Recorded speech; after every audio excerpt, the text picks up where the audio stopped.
Good afternoon, everyone, and thanks for coming along and listening to my webinar today. I'm going to be talking about building an organizational change capability. I'm going to be talking to it for about 35 to 40 minutes. When I talk about building organizational change capabilities, it's something that's deeply relevant to me in my career. And I position my career as having really been in three phases. And in the first phase, I was very much involved in what I think of as delivery. So I was in project management roles, then program management roles, then running teams of project and program managers.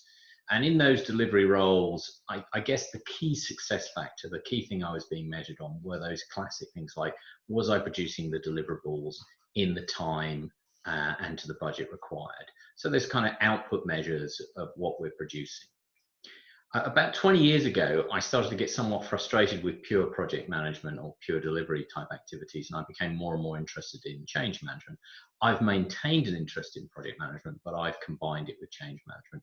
And the reason I did this is I was sort of frustrated with the fact that sometimes when you could deliver a project, it would be superficially successful. It would complete to time and budget, and yet deep down we all knew it wasn't really successful, and we knew it wasn't successful because it didn't achieve the benefits, it didn't really achieve those outcomes that we were looking for.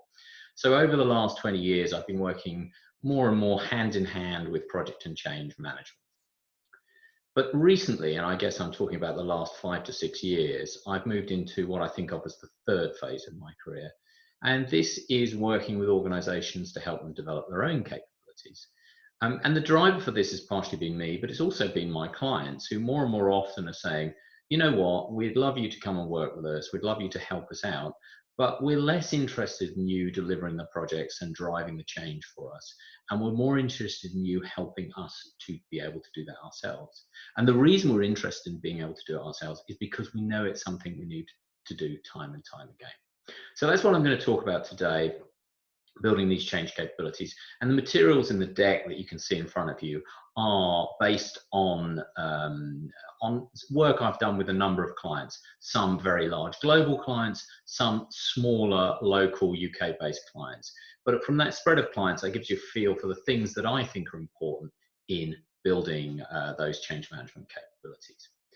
So what I want to start with is let's think about what my objectives are today, and I think I've got two objectives. So what I want to do is I want to build a shared understanding of the value of change management as a core competency in the organization. So I want everybody who's listening to this webinar to go away thinking, yeah, I understand why change management is important. I understand why it should be important in my organization and why my organization should seek to have that as a competency of its own. And the second thing is then to build this high level view of how to develop this as a capability in your own organization. Now, I'm going to stress this is a sort of 35, 40-minute webinar. There's only so much detail I can go into. And what I've chosen to do is to go thin but broad. So what I've decided to do is try and cover everything to give you that overall overview, but to do it to a relatively shallow depth so we can cover it in the time. Obviously, I can go in depth into specific areas, but that isn't the point of today's webinar. Anyway, if those are my objectives, what's the agenda and how am I going to achieve them? So I'm going to do three things. So the first thing, I just want to do a rapid overview of change management. Now, I know many of the people listening to this webinar will have significant expertise in change management. You may even regard yourself as an expert. I still want to talk through at a high level, and I want to talk through change management high level for two reasons. One is just not everybody will be at that level of expertise, so I just want to give everybody that common baseline. But the other reason is that I find these words, change management, are used in different ways by different people. So I'm just going to present the way I'm using those terms. I'm not saying they're any better than other people's definitions, but it's the specific way I use that, and therefore it's relevant to how we flow through the rest of the webinar. So once we've talked about change management, I then want to go in and start talking about how to build a change capability. What is a change capability? What does it mean for an organization to have a change capability? And again, I'm going to give my definition of that and then build from there. And then finally at the end, fairly briefly, in a fairly brief discussion, I'm going to talk about how you can build that. What are the sort of major activities that you have to do to build that capabilities in your organization?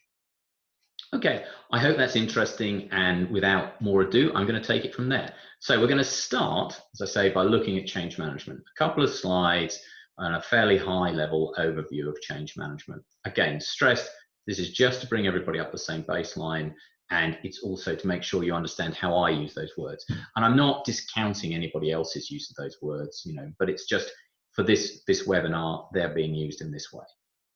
So how do I describe change management? And I suppose the point I would start with is with change management. Why do we do it? Why do we do change management? And I think the easiest way to describe it is imagine a situation, which I'm sure most of the people on this webinar will be familiar with, that you have got a large program to deliver.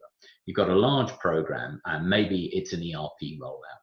Maybe it's a build, if you're a manufacturing firm, of a new set of factories. Maybe you're launching a major new line of products or services. So anything like that that you're doing, and you'll have a plan and you'll have the team delivering it. And somewhere supporting that will be some kind of business case. It may be formalized or it may be relatively informal, but it will be a business case which justifies the expenditure. And based in that, there will be some expectation that because of doing this project, when you have completed this project, there'll be some change and there'll be an improvement in performance. The nature of that improvement in performance may vary significantly. It depends what's important to your business. Maybe it's a cost reduction, maybe it's an expansion of throughput, maybe it's a whole host of things you might be wanting to improve performance, but you will be doing that project to improve performance in some way. And more often than otherwise, when you analyze that business case, there's an assumption in it that there is some point of change in a project, some point of change, so the go live when the project is implemented, and at that point there will be a sudden step change in performance. And the reason we're doing the project, therefore, is to get that uplift in performance. It's a great model. Unfortunately, it is rarely true. And the truth is more like you see in this second graph I've got here, this common reality that I've called it. And that has a number of features. But the first one, and the most obvious one, is at the point of implementation of change, rather than performance getting better, it actually gets worse. So the first thing we see is not an improvement in performance, it's a decline in performance. And that happens for a whole host of reasons. We can think about it, it takes time for people to learn new ways of working. We can think about it in terms of potentially resistance and people maintaining old ways of working. There's a whole range of reasons, and I'm not going to go through all of them now, but typically we see this drop in performance. Nevertheless, if we stick with our project and keep pushing on and understanding where we've got problems and challenging, the performance will gradually turn around and we'll start to get an increase in performance. We start to get an increase. It takes a bit longer perhaps than we'd expected, and then we get to the new level of performance. Another challenge that arises is that new level of performance is often lower than the expectation. There's a gap between where we expect it to be, that target performance level, and where we arrive. So if we think of all that, the difference between the vision and the common reality, we can then say why we do change management is for three reasons. The first reason is, if we're going to go through a dip and go live after a project is implemented, we need to prepare. We need to be prepared for that. We need to be prepared for what I call the reality of go live. And we need to be prepared for two reasons. One of them is practical, one of them is psychological. So the practical reason we need to be prepared is simply that if, for example, we're going to have a drop in performance, we need to get ready for that. So, for example, let's imagine you're a manufacturing company, you're implementing an ERP system, you're expecting a drop in performance immediately after implementation. Perhaps your answer might be to increase stock so that you don't need to throughput so much through your factories. Or perhaps your answer might be to ask your customers to increase their stock holdings and so they don't put through orders over the next few weeks after implementation. Whatever it is, we need to prepare for that. If it's a call center we're making changes, we need to be thinking about how we're going to handle call volumes whilst the performance drops. So there are very practical reasons we need to be prepared for that drop in performance just after go live. Perhaps in the longer run, more important, there is also a psychological reason we need to be prepared. And the psychological reason is that if after a project goes live, performance drops, people start to lose faith in the project. And you know, most experienced project and program managers have seen this, where somebody in the organization sees the drop in performance and they start to withdraw their support from the project. And then what happens is it becomes harder to make the change. Old ways of working become reinforced because they were seen to work. The new ways of working are less trusted because they're seen to lead to this drop. So one of the things change management needs to deal with is this drop in performance. The second thing we obviously want to do is to try and make sure that drop is minimized. And I can think of ERP implementations where the drop in performance has been a few percentage points for a few weeks. I can think of other implementations where the drop in performance has been 20 or 30% over a number of months. And obviously there's a massive difference for an organization between those two. So through change management, we're trying to minimize that dip. And the final thing is we're trying to make sure that the benefits are achieved, so that over time, rather than getting to this level with a gap, that we achieve the originally intended level of benefits. Now, that does assume that those originally intended level of benefits are actually achievable. Sometimes they're not. I think we've all seen very optimistic business cases in our life, but if they are achievable, change management is there to help make sure that they are achieved. Okay, we all get the why. The why sounds relatively straightforward. It might sound like magic. It isn't magic, it's work, basically. And the work of change management comes in all sorts of shapes and sizes and all sorts of different forms. But in this schematic, I've sort of logically drawn out what change management within a complex program does. And typically, change management is a work stream within the program. It's aligned with the program plan. And most of us know that one of the things change managers are doing is managing stakeholder engagement, sorting out communications and things like that. But underneath this, there is a process of analysis and planning, then action. And that analysis as a change manager takes two forms. And we start with analysis. The first thing we want to know is, okay, if we're going to implement this project, what is the impact it's going to have? Are there other things beyond those that the project might otherwise not have touched that we need to change? What is the impact of this? So let's think through what the impact of that new ERP system, those new factories, that new product or services are. What is the impact on an organization? And the second question we're going to ask ourselves is, how ready is the organization for this change? Because different organizations have different capabilities and different abilities to absorb or not absorb change. And I think, most of us have experienced a situation of a very resilient organization who seems to be able to absorb lots of change, doesn't bother it, it works and carries on working. But I also think most of us know quite fragile organizations where we make the slightest change, perhaps to a system or a process, and all hell breaks loose and lots of things seem to break. So we need to know how specifically ready is the organization for this change. So we've got two pieces of analysis. What is the impact of this change? How ready is the organization for this change? And we can take those analyses and then we can develop a plan. And the plan is literally the things we're going to do as change managers. What interventions are we going to make to help that change along? And a change plan can contain all sorts of different interventions, and different change managers from different backgrounds focus on different sorts of interventions. But essentially, it is a logically set of things to make sure that the change is successful, and to make sure that the teams who go through the process of changing understand the changes, are willing to adopt those changes, and most importantly, are capable of adopting them. And I've given some examples here of things that might be included within a change plan. Each change plan is unique because the impact assessment and the readiness assessment come up with unique answers depending on the organization, the change happening. But examples might be training, and that might be change training, or it might be specific skills training relative to, for example, a new system. But we might be doing other things. We might need to think, well, actually, we need to tweak the organization. We need to give some new roles and responsibilities. We need some new processes or new work instructions. Perhaps we need to change the benefits packages or the way we measure performance. So there are all sorts of things that we may choose to do. But irrespective of what they are, they're all there to make this project a success, to make the outcome that the project was set out to deliver successful, to make sure that the deliverables which the project is producing are used and adopted by the organization. And let me take this schematic a little further. Obviously, if we have a plan, once we have a plan, we then execute it. Now, the nature of change plans is that they are very difficult to get 100% right. And so there's almost always a series of executing the change plan and then improving on it. Change plans need to be quite agile. They need to be quite responsive to people. People are not always predictable, so we need to be able to respond around. So typically when we have a change plan, we execute it and then we're going through a process of refining that plan as we learn. Nevertheless, eventually we'll get to a point where the change is implemented. After that, we need to measure performance. We need to making sure we're getting to those levels we want. And if we're not, to be handling the exceptions that arise.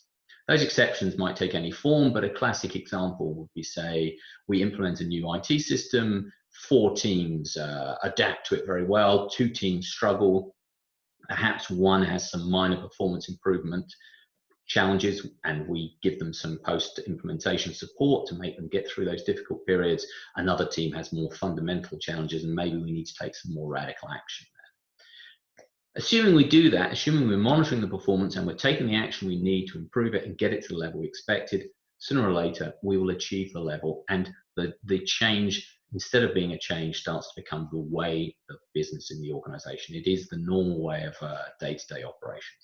Once we're in that position, we can hand over to business as usual, and like any good project discipline, perhaps we'll do a review and we'll learn for next time. Okay, I've given you a very rapid overview of what happens in change management.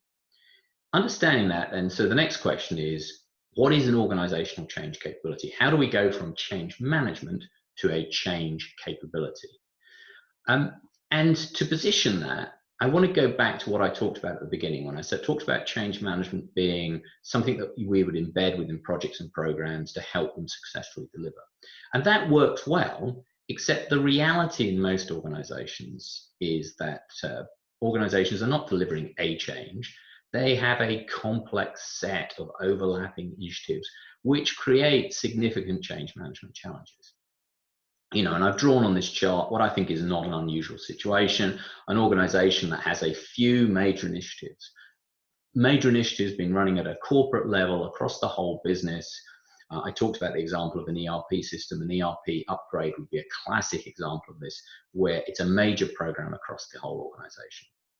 But as well as major programs, organizations typically have a lot of projects. Those projects take many shapes and sizes. They might be run centrally, they might be run in different areas of the business, but they're still there, and they're competing to some extent with the big programs, certainly for resources and for time and for money to help them deliver.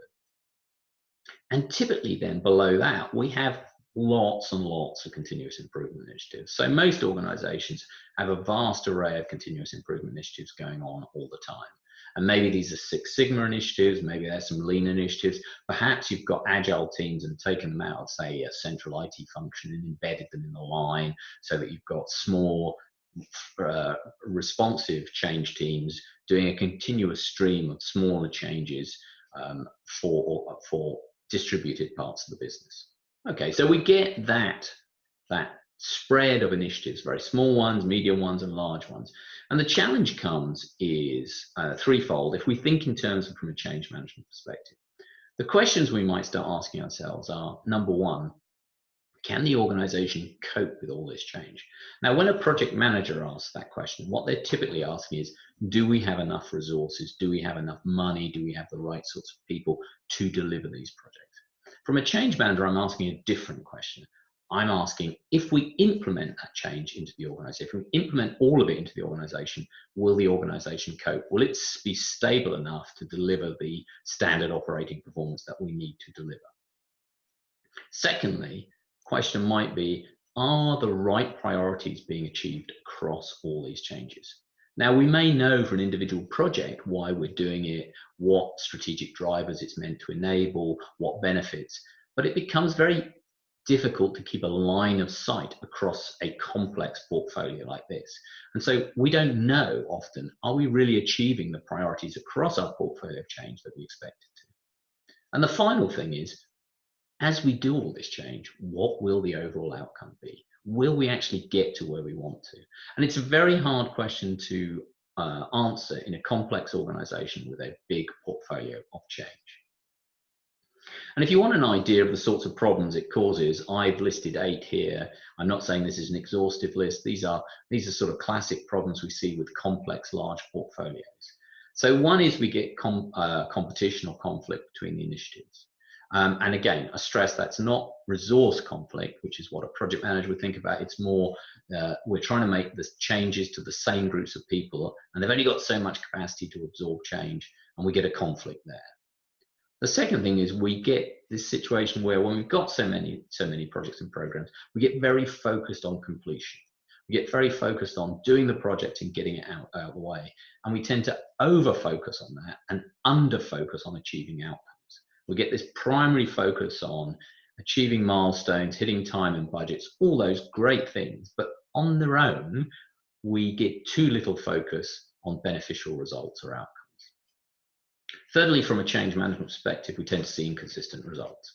So we have some project and program managers who welcome change managers on board, who actively engage with them, who build strong change management work streams in their projects. But we get other ones who don't really understand project management, perhaps are suspicious of it, and therefore we get very variable qualities of change management across the organization. Fourth one, and this isn't really purely due to these reasons, but often change management is also applied too late. This is what I might call the sticking plaster school of change management. So this is where at very late stages in initiatives, we apply change management. Perhaps we do a bit of training, perhaps we do a little bit of comms, but it's too late in the day. Now, late is better than never, but often change management takes time to mature. It takes time to really engage people and get them ready for that reality of change. And if we apply it too late, we don't have the time to do the work that needs to be done. And then we start to get into the more interesting pictures about capability as well. So one is this lack of overall picture. We might know all the projects we're running, but we rarely know what's the impact on all the different areas of the business. And one observation of that quite often see is this double counting of benefits. And by that, I mean the situation where more than one project is claiming the same benefits in the same area. And yet, if we accumulated those, it would be impossible. So let's imagine 3 projects are all saying they're going to take a 15% cost reduction out in a department's budget. And the 15% cost reduction may be feasible. But when we look at 3 of them and add them up, we would expect a 45% cost reduction in the budget, and that may be simply unfeasible. And the problem we've got is those 3 projects are double counting the same set of benefits. And the final thing, which is it's coming at this from a very different angle, but it is a problem as well, is that where organizations have this massive portfolio and they don't really untrack from a change perspective across it, they tend to have an excessive dependence on third parties, third-party resources to help them with change, to help them drive the benefits through the organization, and they're not building out their in-house skills. So if I had to summarize that, I would say 3 things. We see too many initiatives, but secondly, too little benefits coming about as a result of them. So the investment in change does not pay off. And as a result of that, we cannot be sure that we are actually making the progress towards our strategic goals that we would want to be making. And, you know, I think this thing about too little benefits, I ask everyone to challenge themselves. And I can think certainly of organizations who I've been working on and off with, say, over 15 or 20 years, and they have done lots of projects and invested in lots of change. And yet, fundamentally, 15 years later, it's the same organization employing the same number of people with the same cost base, largely doing the same things in the same way. And if that's true, one has to ask oneself, so what's changed, and really what was the point of all that investment in change that you had? Okay, so with that accumulation in mind, let me talk about some ways we can look at change, some ways if we have the right information and if we have this change capability, we can look at change. And I've got some charts here, and these were ones I mocked up with somebody who is the head of a change management function in a very large global organization. And they set out to answer questions that we should have, but we find difficult to answer when we're looking at projects from an individual perspective and not accumulating the impact of the change across it. So I'll just quickly run through these 3 charts. And as I say, they're just meant as examples. So the first chart is looking at change from the viewpoint of functions in an organization. And the bubbles on the chart represent the size of an organization, how much headcount is in it. And that's useful to know for change managers because often the complexity of change is related to how many people we're changing. But what this chart is also looking at is department by department, how much change are we making relative to how fragile that department is. And so if we look up here in the top right-hand corner, we have department 3. It's not a big department, but we're putting it through a lot of change, and it's not particularly robust. And therefore, we need to be careful what we do there because something is likely to break. The second set of charts are looking at a series of KPIs in an organization. And these are hypothetical charts, but they're trying to plan if we go through a transformation which has a number of projects and programs in it, and we hit some key milestones, key points at which we implement change, we should be able to track the intended impact on the KPIs across it. Now, very rarely do organizations in my mind do this, but unless you do this, you don't know where the KPIs are going to end up after you've done all your projects and change. So by doing this sort of tracking, we can ask ourselves, are we going to hit the targets that we expect to from our portfolio change, or do we actually need to change that portfolio? And the third set of charts are somewhat like the first one, where we're looking at impact across departments. And again, I've got M1, M2, M3, M4 represent some milestones, some implementations of change during a major transformation. And then we've got a list of departments and how highly they're impacted. Now, this is obviously a very rough and ready. I'm just using a high, medium, or low scale. But even with a simple chart like this, we can see a department 6 is going through a lot of change. And we might want to ask ourselves, can it cope with all that? It may well be able to, but we at least need to ask and test it. But there's another thing we can look at. We can look at departments 4 and department 8 on this chart and say, you know what, they're not going through very much change. So could we be doing more with them? So I just present these charts to give you an indicative feel of the sorts of things I think if you bring your change capability together, you can do, which you probably cannot do at the moment.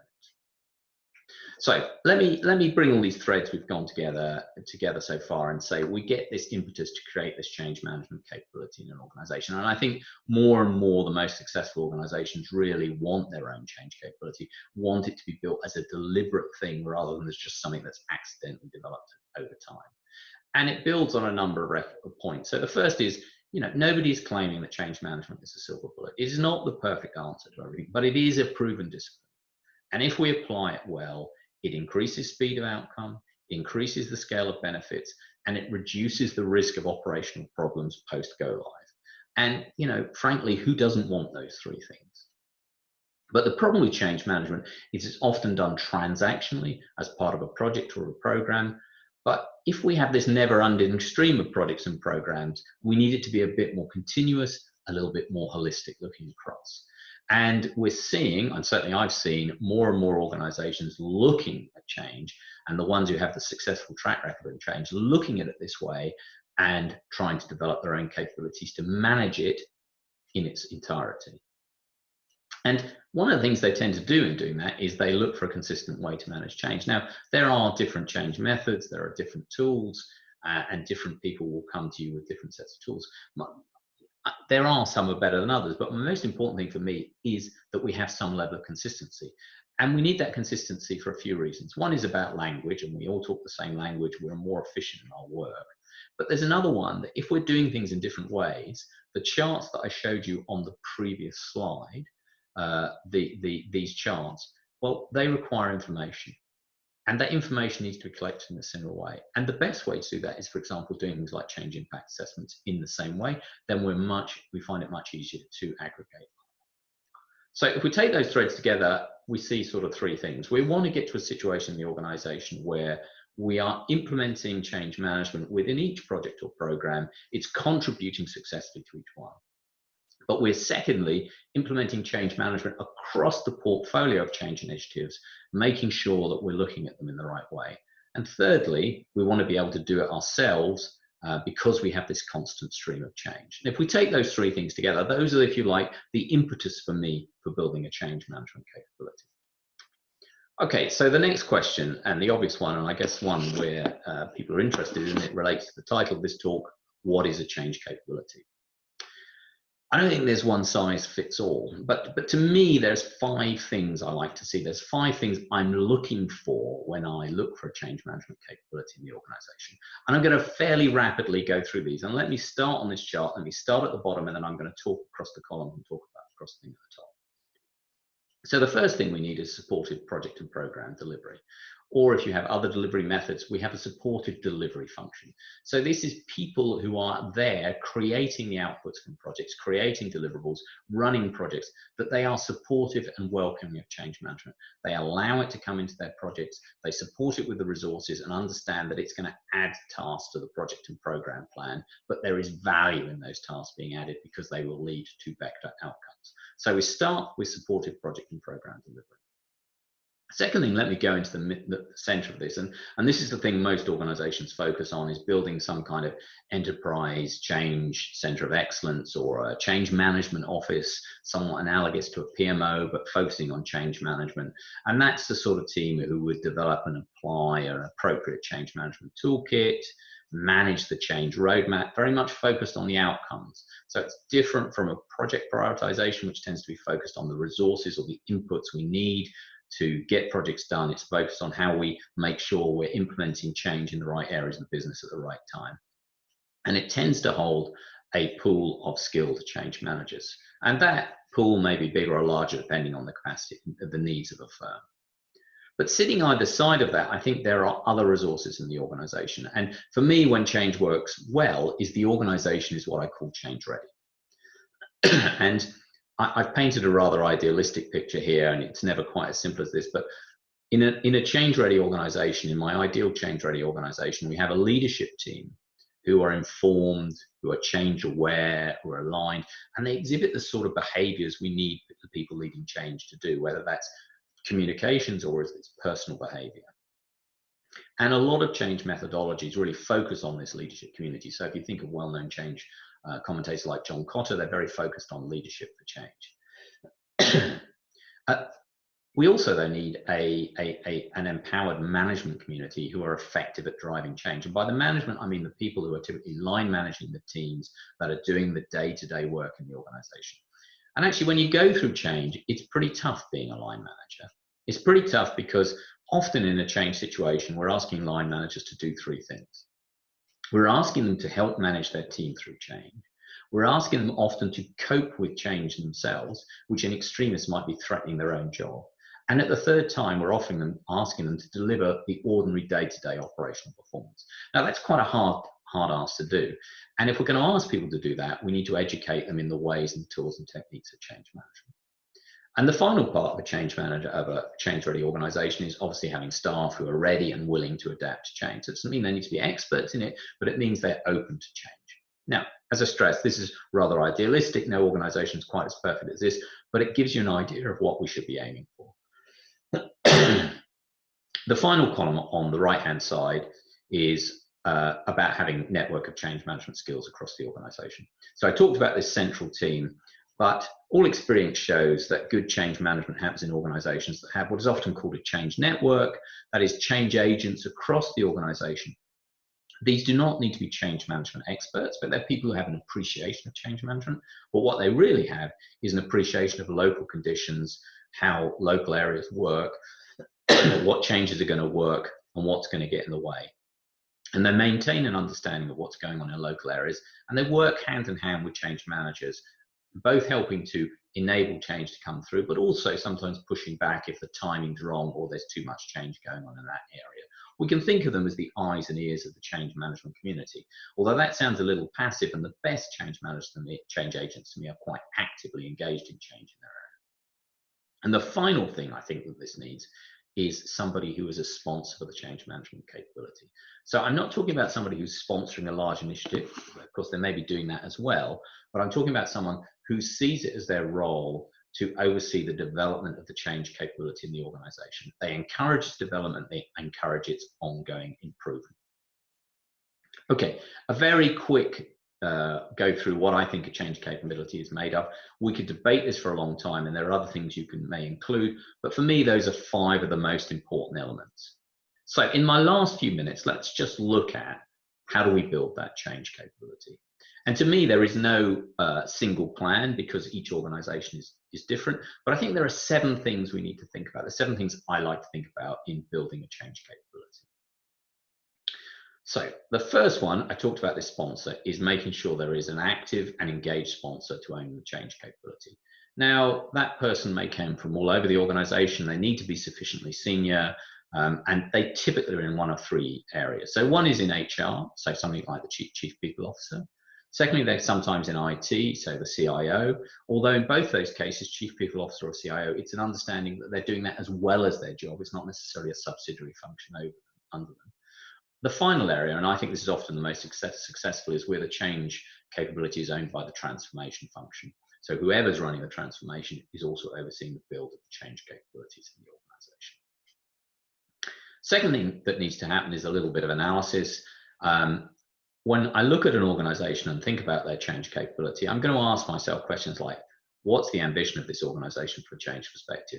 Some organizations are really just going through ongoing incremental change. Other organizations want to make more fundamental change, and therefore they need a different sort of capability. And that reflects in terms of their portfolio, what sort of initiatives they're doing, and how are they delivering them. Have we got a few big programs? Have we got lots and lots of, say, agile release trains going on? All those sorts of things need to take account of your change capability. And of course, what are the current capabilities in the organization? Are there some very capable and able change managers? And many of the organizations I work with have good change managers. So when we're looking at change capability, it's more about alignment and some structure and some consistency rather than building from ground up. But it's also true there are many organizations who have very, very immature change capabilities, and therefore there's more work to be done in putting this change capability in place. And the next thing I do is look at the operating model. So what would be the operating model for change in this organization?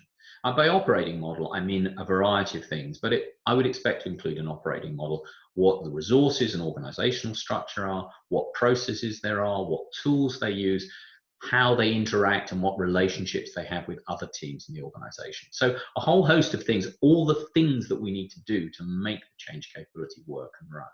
And as part of that operating model, I want to put together a plan for its realization. And to give a sense, I typically see these as pieces of work that are going to take in the order of 6 to 18 months. Some organizations, 6 months, it's really because they have that capability and it's more about refining and improving. If you're working from ground up, it's going to take at least 18 months. But that's the sort of size of the length of time it takes. And the next 4 boxes I've got, which I'm going to touch on very quickly, are almost really just parts of that plan for realization. So one is about sizing and selecting the right people in the clearly defined set of roles. Now, in some organizations I work with, there are probably 4 or 5 people in the change management office. In some of the largest organizations, there are hundreds, literally hundreds based globally of change managers working on change around the world. Now, if you're starting from scratch, you certainly don't need to go out and recruit hundreds of people. And my general approach is to recruit a few good people who will then train up and develop the skills of more people in the organization. If you're familiar with the way Six Sigma work, where you would hire a master black belt and that master black belt would develop the skills in other people through doing Six Sigma initiatives, the same I would do with a change team. Hire some good change managers and then let them develop some other change managers through the process of running change initiatives.